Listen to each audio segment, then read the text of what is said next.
গরম এমন ভাবে পড়তাছে মনে হয় ওর সামনে ফাইনাল পরীক্ষা। ছোটবেলা ভাবছিলাম বড় হয়ে গরিবদের সাহায্য করব। আচ্ছা, বড় হয়ে দেখি সবচেয়ে বড় গরিব তো আমি নিজেই। ভাবতেছি আমি যদি 10 লাখ টাকা পাইতাম, আচ্ছা, তাহলে আমার জীবনে আমি দুঃখ কষ্ট থাকলো না। 5 লাখ টাকা আমি আমার ব্যাংকে রেখে দিলাম মনে, আর 5 লাখ টাকা আমার ফ্রেন্ড লিস্টের মানুষগুলারে গিফট করে দিলাম মনে। এ হতো হই না, আপনি খুশি হইয়েন না, আপনি আমার ফ্রেন্ড লিস্টে নাই। আমি যদি 2টা প্রেম করি তাহলে আমার 2টা গার্লফ্রেন্ড। আমার একটা গার্লফ্রেন্ড যদি যে কোনো কারণে ব্রেকআপ হয়ে থাকে তাইলে আমার আরেকটা গার্লফ্রেন্ড থাকবো। তাইলে তো আমি বিরহের কষ্ট হইতাম না, আর মানুষ আমার সেকা করে কইত না।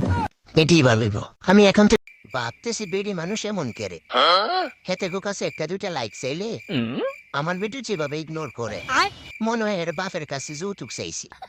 শয়তান বেডি। তুমি কেডা? তোমার নাম কি?